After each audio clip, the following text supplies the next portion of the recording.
What is up, guys? Master Stick over here. We're working on a 2006 Nissan Quest. We're changing the alternator. It's a bad alternator. First off, what you want to do is remove this panel right here. I think it should come off pretty easy. There's usually clips over here, but this one just comes out easily. Well, unless you take that out. So I want to get your 10mm right there.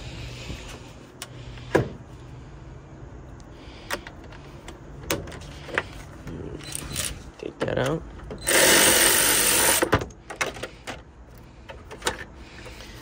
That comes out. Put it right there, and then you want to remove the. Just keep the battery. Just take the negative terminal off. As you guys see, this is shot. Anyways, so this procedure requires removing the fan and the radiator and the belt tensioner. Obviously, I'll show you how to do all that. So for the fans, you want to get your 10mm. Take that out.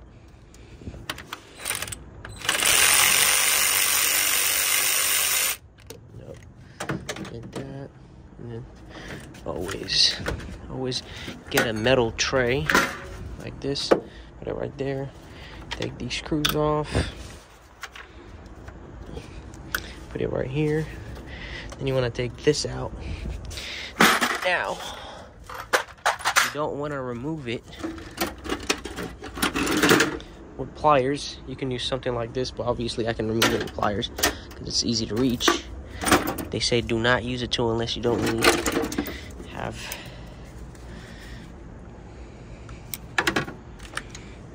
Put this over here.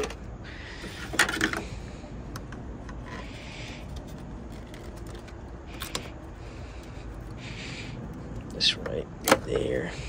I'm going to move it just a little.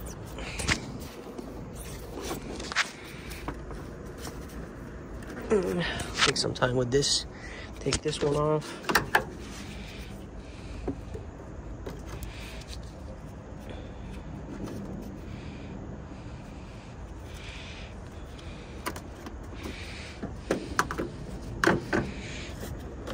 That one comes right off.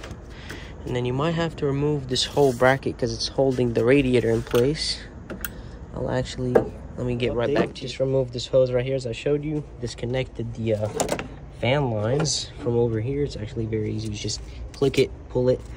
And these clips were on certain, like right here, right there, certain locations right there. And just get a little pry tool, trim panel tool, just take that out. Obviously unclip this side of the fan as well. Now I actually was wrong about removing this panel. It's actually very easy. There's just this clip right here. Just push like this and like the same way. What's up, bro? I'm just making a video. Is that good? Yeah. I have a YouTube channel. Yeah. Oh, yeah. That's good. Yeah. Looks like you already have a lot of customer, huh? I know, right? Yeah. Thanks. Yeah. So take this out. Now it's a little bit easier to remove the fan. I guess so. I'm gonna push the radiator back. Something is holding it from the bottom. Let me. A little update. I actually had to remove the battery, the plastic shield, and the metal bracket. It's kind of easy. You just push these clips. It comes out of the bracket, and then there are a couple clips right here, and then 5 12mm bolts, and it just comes out, and then you just take the fan out, no problem. Now what we have to do is remove the lower radiator hose and transmission lines to remove the radiator out of place. The only thing that's holding it is these clips right here, as I showed you. And that's it. I'll remove the radiator, and then I'll lift up the car, and I'll show you how to remove the alternator, remove the radiator. The transmission lines are right here. You don't have to clamp them or anything. Just push them in here. They would just sit. They're not leaking. Those drops right there from when I removed it. That's the lower radiator hose draining. Remove the radiators right there. Now the second step is taking that clamp off, because we're gonna have to remove the. Actually, do we? I want to remove the lower radiator hose from there because it just makes it a little bit easier to remove the alternator. So let's do it. I have a tool like this that could reach to the clamp, and then I would just clamp it. You might need it, you might not, it's up to you, but I'm gonna take it off like that. Okay, now there is a right there is this the tensioner bolt, if you can see it right there. That's it. I don't know what measurement it is, but I'm gonna go over there and reach out. Looks like a 14, so it is a 14 millimeter. Gonna unbolt that and I'll be right back. So a little update for you guys. The way I was able to just loosen that 14 millimeter down there is with something like this. It's actually already down there. Can't even see it, but it's right there. Just finagle it, you'll get it. Now that you loosened that one, you're gonna come here, get something like this, 14 millimeter, or a wrench. You can actually fit it, or a ratchet, and then unbolt that. As you guys can see, when you unbolt it, it becomes go up and down. You can remove the belt, and then now what you want to do is just remove that 14 millimeter nut. Why is that? Because, well, it's right there, and then just don't lose these spacers. Spacer here, and there's a spacer behind it. Put it like this, and there's this that goes behind it, so it was like that. It goes in like this. Now we have access to that 14 millimeter nut on the lower side of the alternator, and regarding the upper nut, it's actually a bolt.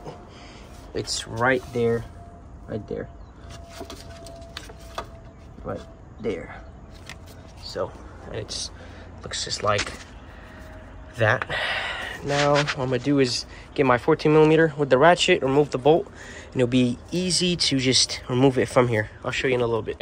I got the alternator out. Let me brief you a little bit. So, see this camshaft position sensor? Well, solenoid pressure control valve sensor. Disconnect it, and you see where the AC clutch connector connects to the AC right there? You gotta disconnect that. Obviously disconnect all those from the alternator. You want to lift them up because the alternator is going to be right here. Now the only thing is, when you remove the nut, as I showed you in the previous sketch or clip, that nut is, yeah, fell down there. This is actually a stud that goes into the alternator from the other side, which is here. So the way this one works is that, let me turn on the flashlight, works is that it's actually, see that right there? If you come over here, take these out of the way. If you bring this, it will actually go into here. Where is it? Right there. It's gonna be like that. So it's gonna look just like this. Now the way to take it out is that you can push it from outside, from right there, when you unbolt the alternator, and you can actually just slam it out. Like when you push it, just push it really hard, because if you don't do that, you're gonna have to grab something like this and keep on fishing it out like that until it drops, which is a little bit annoying, but you know, you already know. Or might have to grab something this long and just take it out. It's gonna fall. I might have a little, I don't know if I'm gonna have any bad time putting it back, but I'll check. But now the alternator's out, I'm gonna go ahead and start putting it back. I'm not sure if you guys want to see how I put it back, but if I have any difficulties putting that bolt back, I'll show you how to get around it. So